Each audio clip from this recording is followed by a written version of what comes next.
우리에게 주시는 하나님의 말씀은 에스더 3장 7절부터 15절까지의 말씀입니다. 아하수에로 왕 제12년 첫째 달 곧 니산월에 무리가 하만 앞에서 날과 달에 대하여 부르 곧 제비를 뽑아 12째 달 곧 아달월을 얻는지라. 하만이 아하수에로 왕에게 이르되 한 민족이 왕의 나라 각 지방 백성 중에 흩어져 거하는데 그 법률이 만민의 것과 달라서 왕의 법률을 지키지 아니하오니 용납하는 것이 왕에게 무익하니이다. 왕이 옳게 여기시거든 조서를 내려 그들을 진멸하소서. 내가 은 1만 달란트를 왕의 일에 맡은 자의 손에 맡겨 왕의 금고에 드리리이다 하니, 왕이 반지를 손에서 빼어 유다인의 대적 곧 아각 사람 함무다다의 아들 하만에게 주며 이르되 그 은을 내게 주고 그 백성도 그리하오니 너의 소견에 좋을 대로 행하라 하더라.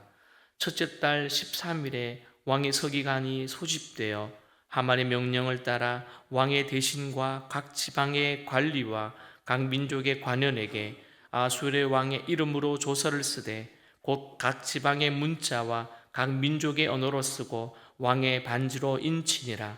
이에 그 조서를 욕졸에게 맡겨 왕의 각 지방에 보내니 12째 달 곧 아달월 13일 하루 동안에 모든 유다인을 젊은이 늙은이 어린이 여인들을 막론하고 죽이고 도륙하고 진멸하고 또 그 재산을 탈취하라 하였고, 이 명령을 각 지방에 전하기 위하여 조서의 초본을 모든 민족에게 선포하여 그날을 위하여 준비하게 하라 하였더라. 역졸이 왕의 명령을 받들어 급히 나가매 그 조서가 도성 수산에도 반포되니 왕은 하만과 함께 앉아 마시되 수산성은 어지럽더라. 아멘. 대부분의 사람이 우리에게 상처를 주려는 의도가 아닌데도요, 모든 것을 마음에 담아두면 스스로 더 많은 고통을 만들어내는 그런 일들이 있을 것입니다. 여러분, 그럴 때 이런 생각을 하면 좀 낫지 않을까요? 다른 사람의 행동은 절대 나와 상관이 없다. 그러면 좀 상처를 덜 받을 것이고 더 힘들 것입니다. 여러분, 오늘 본문을 좀 우리가 자세하게 이해하기 위해서는 우리 어제 보았던 2절부터 좀 보아야 합니다. 왜냐하면 사건의 시작을 좀 분명히 알려주는 그런 대목이기 때문입니다. 2절 말씀을 제가 읽습니다. 들굴문에 있는 왕의 모든 신하들이 다 왕의 명령대로 하만에게 꿇어 절하되 모르드게는 꿇지 아니하고 절하지 아니하니. 여러분, 한 사람과 한 사람의 그 갈등이 결국 오늘 한 민족의 멸절을 계획하는 음모로 이어지고 있습니다. 또한 7절에 보니까요, 이제 유다인을 죽이기로 결심한 그 하만은 바로 실행에 옮깁니다. 매우 바쁘게 움직이죠. 사람을 모읍니다. 사람들을 모아서 이제 즉 제비를 뽑아 페르시아에 살고 있던 그 유다인들을 죽일 날짜를 정하는데, 그 달이 오늘 성경에 보니 아달월이라고 말합니다. 12월입니다. 여러분, 한 사람의 목숨도 귀한데 한 민족의 생사를 고대 사회에서 신의 뜻을 묻는 그 방법인 그 불을 통하여서 오늘 하만은 정합니다. 그런데요, 제비를 뽑은 그 달 니산월, 즉 1월인데 오늘은 아달월이었습니다. 12월입니다. 무려 11개월의 시간적인 그래도 여유가 좀 있습니다. 이 말은 오늘 하만의 의도한 그 사건은 다른 방향으로 변할 수 있음을 우리에게 보여줍니다. 그리고 마치 이방 우상 숭배자들의 제비 뽑기에 하나님의 운명이 결정되듯 보였지만, 여러분, 끝나야 끝나는 것이죠.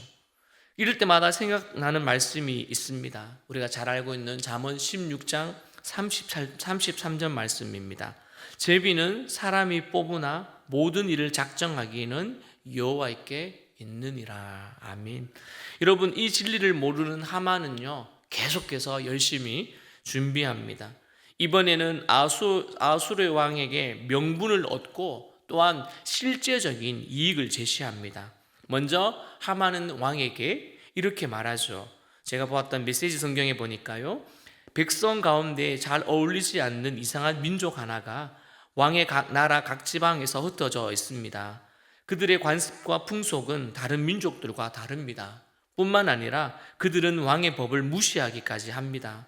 왕께서는 그들의 무례한 행동을 참으시면 안 됩니다. 괜찮으시면 그들을 모두 없애라는 명령을 내려주시기를 바랍니다. 아주 명분이 있지요. 이어서 하만은 왕실에 바칠 그런 금액을 제시합니다. 우리 그 금액을 구절을 통해서 확인합니다. 시작. 왕이 옳게 여기시거든 조서를 내려 그들을 진멸하소서. 내가 은 1만 달란트를 왕의 일을 맡은 자의 손에 맡겨 왕의 금고에 드리리다 하니. 금액이 얼마라고요? 은 1만 달란트. 무게는요 375톤 가량입니다. 톤입니다. 킬로그램이 아닙니다. 375톤. 얼마만큼 무거울까요? 엄청나겠지요. 그러나 실감나게 설명해 드릴게요. 여러분 1달란트가 6천 데나리온입니다. 쉽게 말씀드리면 1달란트 하나가 오늘 20년치의 연봉입니다. 그러니까 보통 우리 남자들 성인들이 1년에 한 4천만 원 번다. 4천만 원이 1년 연봉이다. 그러면 곱하기 20이면 20년이면 얼마일까요? 8억입니다. 1달란트가 8억입니다. 근데 여기서 1만 달란트니까 여기서 공을 몇 개를 붙여야 됩니까? 5개를 붙입니다. 그러면 8조가 되더라고요. 그러니까 여러분 어마어마한 돈이죠. 여러분 이 어마어마한 돈을 지금 누가요? 하만의 개인 비용으로 쓰겠다. 내가 이 일을 하는데 아수르 왕에게 전하겠다라고 말합니다. 여러분 솔직하게 거절할 사람이 있을까요? 솔직한 마음으로요. 여러분 8억도 아니고 8조를 준다는데 여러분 이 일을 하지 않을 사람이 몇 명이 있겠습니까? 여러분 아니나 다를까 아수르 왕은요 전후 사정도 알아보지 않고 그냥 그 뇌물만에 혹해서 그래 너가 원하는 그 말살 정책을 승인하겠다 합니다. 이제는 오히려 그 왕이 주도하지요. 여러분 10절과 11절의 말씀을 보십시오. 왕이 반지를 손에서 뺍니다. 그리고는 누구에게 줍니까? 유다인의 대적인 아각 사람 그 함무다의 아들 하만에게 주며 이르되 그 은을 내게 주고 그 백성도 그러하노니 너의 소견에 좋을 대로 행하라 하더라. 이제는요 누가 이 나라의 왕인지 분간할 수 없을 만큼 그 왕은 하만에게 유다인의 그 사례와 그 조서의 반포와 모든 정권을 다 주버리고 맙니다. 여러분 심지어요 하만이 누구를 진멸하는지도 알아보지도 않고 바로 허락하게 됩니다. 사랑하는 여러분, 우리는 어떠합니까? 오늘 이 본문을 보면서 우리는 느끼게 될 것입니다. 정신 차려야 되겠구나. 우리가 하나님과 재물을 겸하여 섬기지 말아라고 했던 그 예수님의 말씀이 단지 물질이 우리에게 있어서 뭔가를 막아내는 어떠한 걸림돌이 주는 정도가 되는 것이 아니라 모든 것을 빼앗아 갈 수 있을 만큼 힘을 가지고 있는 것이다.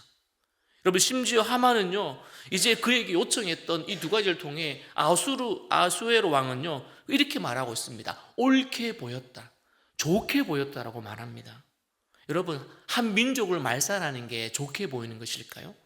뭐 대적이면 어쩔 수 없지만 오늘 이 아수르 왕이 누구의 민족 어떤 사람인지도 모르는 와중에 그 하만의 청을 들어주었다라고 하는 것은요 아마 인간적인 감정이나 인간적인 그 물욕이 강하다고 이러는 생각할 수가 있을 것입니다. 그러나 좋은 대로 행하라 했지만 하나님께서는요 오늘 이 인간의 계획을 어떻게 하실까요? 하나님의 뜻대로 이루어 가실 것입니다. 제 아무리 완벽한 계획을 세워도 승인하시는 분은 누굴까요? 하나님이십니다. 그래서 잠언 16장 9절에 보니 사람이 마음으로 자기의 길을 계획할지라도 그 걸음을 인도하시는 분은 여호와시니라. 아멘. 여러분 여기까지 보면 이제 하만은 철저하게 준비를 하였죠. 이제 12절부터 보십시오. 유다인을 죽이려는 그 조서를 내려지지만 하만의 반응이 기록되어 있습니다. 자, 하만이 주도하여 왕의 조서를 작성되었고 이제 놀랍게도 이스라엘 그 구원을 기념하는 6월절 바로 전날에 하나님께서는 그 진멸하라고 하신 그 아말렉 후손의 손에 유다인들이 진멸당할 그 위기에 처 있지만 여러분 그 순식간에 또한 그 조서가 전국으로 전달되기 시작하지만 여러분 잘 보십시오. 나중에 어떻게 되는지 여러분 내일부터 본문을 통해서 또 보겠지만 하나님께서는 그 뒤에서 하나님의 일을 하시고 계심을 여러분 알게 될 것입니다. 자, 공문은 이제 수산성에 게시가 됩니다. 본이 어떻게 되어 있습니까? 이 명령이 각 지방에 전하기 위하여 조서의 초본을 모든 민족에게 선포하여 그 날을 위하여 준비하게 하라 하였더라. 이제는 이렇게 되어서 왕과 하만은요 너무나 좋았습니다. 마음이 편했다고 성경은 말합니다. 술도 먹고 논다고 얘기합니다. 함께 술을 기울이고 또 논다고 말합니다. 그러나 그 소식이 수산성에는 전해지자 어떻게 기록되어 있습니까? 어지럽다, 술렁거렸다고 되어 있습니다. 여러분, 이런 공포와 그런 혼돈이 어디 있을까요? 또한 그들은 11개월 동안 이 공포와 위협 속에서 살아야 합니다. 하루하루를 그냥 그날을 바라보며 사는 것이겠죠. 어쩔 수 없는 사는 날이겠죠. 12월 13일이면 우리는 다 죽게 된다. 여러분, 우리들도 수많은 갈등과 오해 속에서도 살고 있지만 하나님의 일하심과 인도하심이 변함없으니 믿음 잃지 않고 우리는 하루하루 살아야 될 것입니다. 마치 오늘이 끝나는 것처럼, 오늘이 마치 죽음의 선고인 것처럼 우리 앞에 있다 할지라도 우리는 믿음을 잃지 않아야 되겠죠. 더불어서 우리는 바울이 로마서와 또한 데살로니가 전서에서 기록했던 그 말씀, 먼저 로마서의 말씀, 아무에게도 악으로 갚지 말고 모든 사람 앞에서 선한 일을 도모하라. 그리고 데살로니가 전서 5장 15절 말씀에 보니 삼가 누가 누구에게든지 악을 악으로 갚지 말게 하고 서로 대하든지 모든 사람을 대하든지 항상 선을 따르라. 여러분, 로마서에 있는 말씀, 그 12장에 나오는 말씀과 데살로니가전서 5장에 나오는 말씀이 동일하게 우리에게 무엇을 말하고 있습니까? 선한 일을 도모하고 그리고 항상 선을 따르라고 말합니다. 그들은 오늘 이 말씀을 잊지 않고 살아가야 될 것이었고, 우리도 동일 이 세상이 불의가 가득하고 내가 제대로 한번 살아보려고, 바르게 살아보려고 해도 이익이 오는 것이 아니라 불이익이 오고 손해가 온다 할지라도 오늘은 이 말씀을 우리는 잊지 않아야 될 것입니다. 하나님의 자녀답게, 예수님의 제자답게, 그리고 인간답게 주어진 삶에서 비겁하거나 비열하게 살지 않는 우리가 되어지기를 바랍니다. 오늘 이 하루도 하나님의 은혜가 변함없이 우리에게, 우리 가정에게, 우리 교회에게 있음을 알고 오늘도 믿음으로 그 믿음의 여정들을 걸어가는 저와 여러분이 되어지기를 주님의 이름으로 축원드립니다.